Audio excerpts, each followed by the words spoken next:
And this woman's so crazy that she's gone to people and said, don't go to her chat room. Like that's going to stop me. I mean, come on.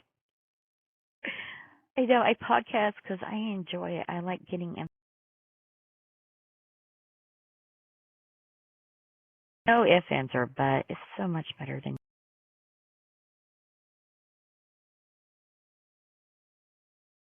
So this is the Bernie Sanders show, right? Right. Okay. Wish that box would go off. Never-ending customer service at this hour of the night. Okay, having said that, we're going to go back in time, shall we? Shall we go back in time?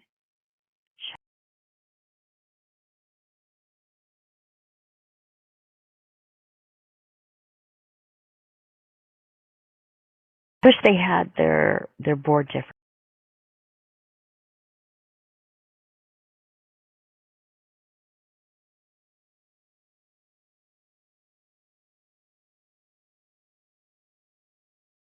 I had this like heart thing to go back in time, which we need to do. We need to go back in time. It's all in one area on. Okay, I guess it's just not here anymore. Oh, there it is. Going back in time. Won't bother with Spreaker. All right, we're going to go back in time for. Let me make sure I have it ready on. I have it ready on Spreaker.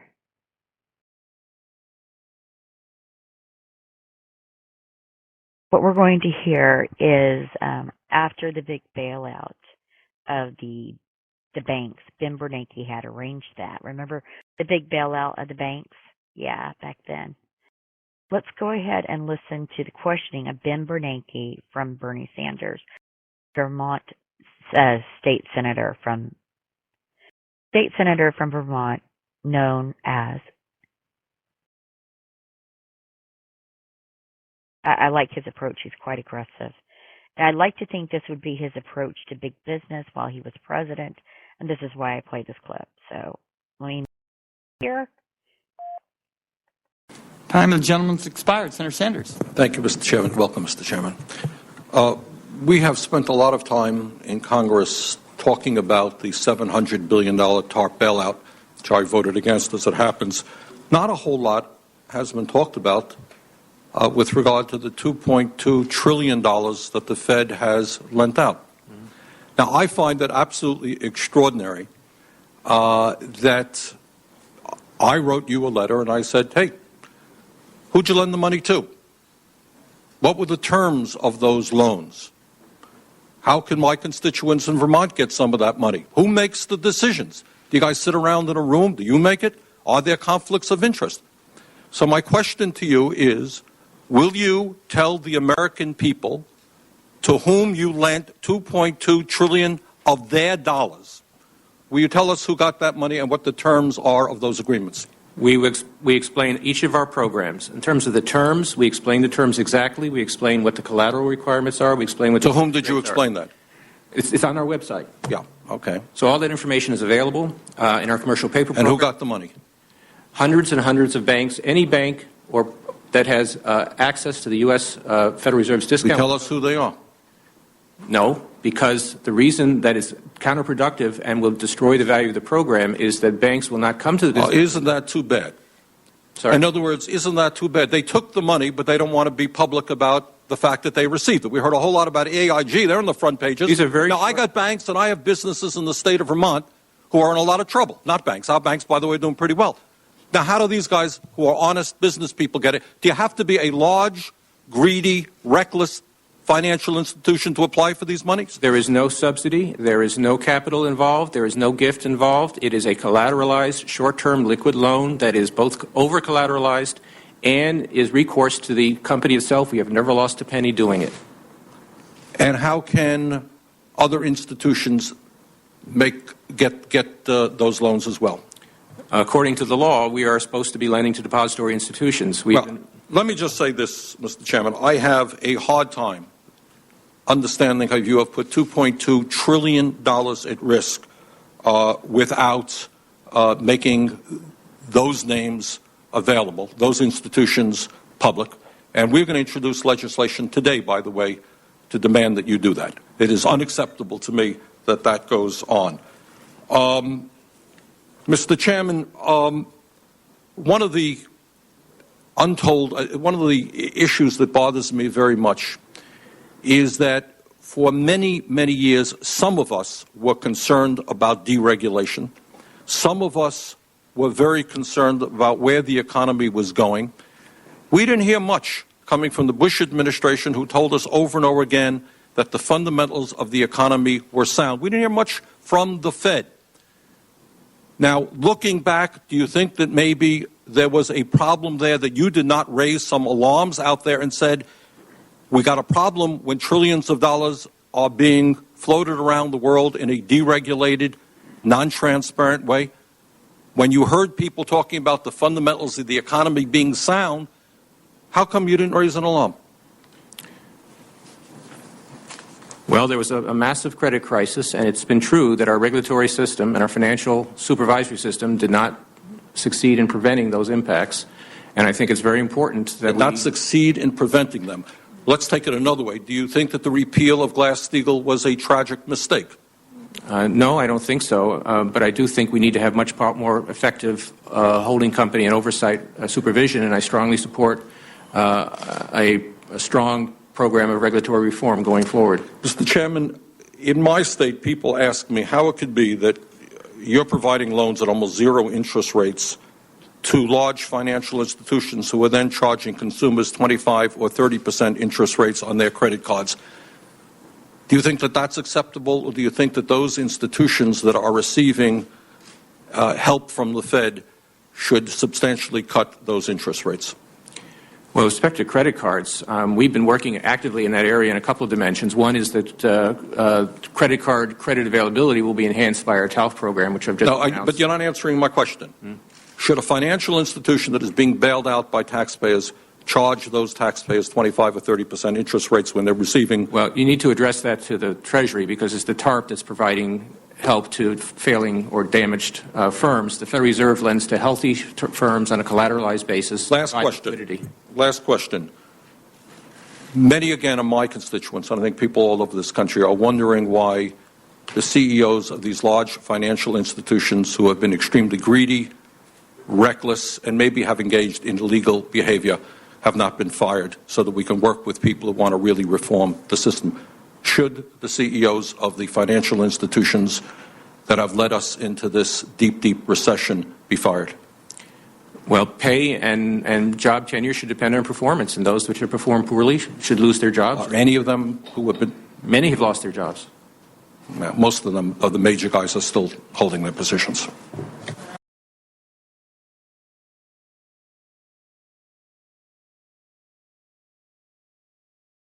Okay, so that was the end of that. Let me go ahead and mute the other. That was the end of that little thing. I think that shows how Senator Bernie Sanders will take control of the White House, and how he'll clean house and get big business out of Congress. I mean, just can you see it? Oh, too bad.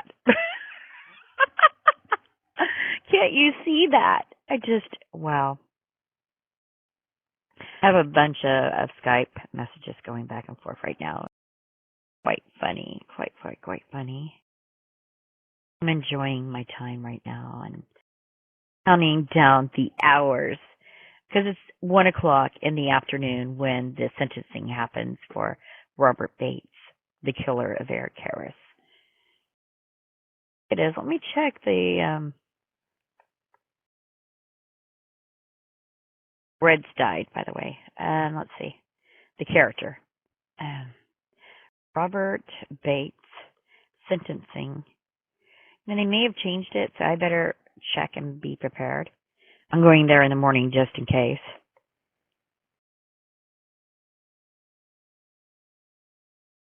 Go for news.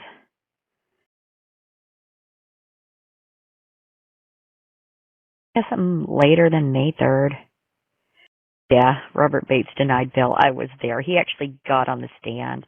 First time he ever testified was post conviction. There is the possibility that he may only get a fine. Fast. I will be having a very, very bad day.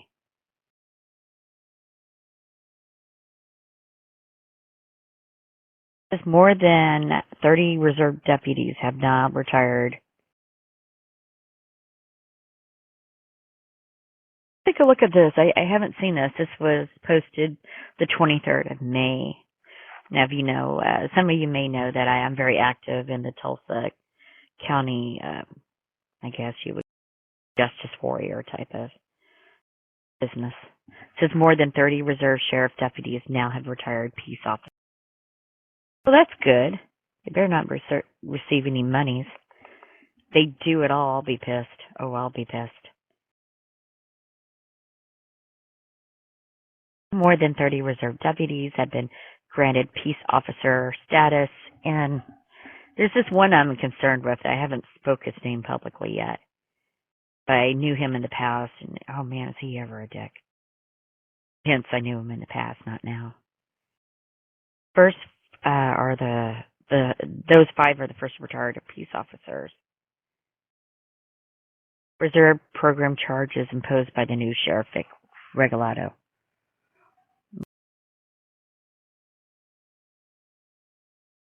Gets to keep his or her county-issued firearm. They didn't even have to pay for their gun? Are you serious? Oh, hell no, this isn't going to happen. Regalado stated that he understands his program alterations may turn additional reserves from the current crop. Well, yeah, they need to be trained. The problem with our reserve deputies in Tulsa, Oklahoma is that they really didn't have to be trained. They could get around it.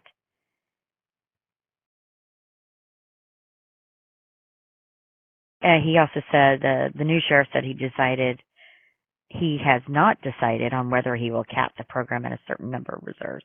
He probably shouldn't. He's received plenty of calls and interest in coming into the reserve program. He said the reality is that there'll never be a lack of interest for the reserve program. You know, and if it's a good program, I don't have a problem with that at all. We could certainly use more help at, say, the state fair for lost kids, you know, things like that. Bates, who was in the Tulsa jail waiting formal sentencing, oh my God, on his second-degree manslaughter conviction, resigned from the reserve program April 18th, 2015. County Commission records indicate that Bates, 74, didn't request retirement as a certified peace officer. What the hell? Oh my God. Oh, I can't even read this shit. I'm sorry for cursing. Before Bates mistakenly, there's no mistaken. He had the gun in his hand as he exited the vehicle. He said taser to protect his legal ass.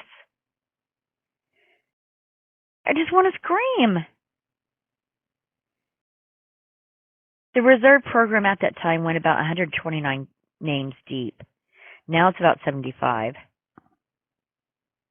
31 of them asking for and receiving retired peace officer status. What does that do for them, other than they get to keep their firearm?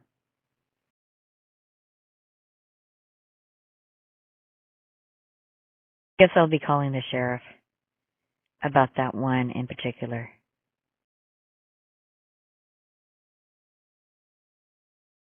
About Larry. Name's Larry. Do you ever just want to vomit when you find out something? Just, oh my God. I just want to make sure it's at 1 p.m. tomorrow. And then I find out that. Ugh. No one's raised their hand. They're just listening. That's cool. Oh boy.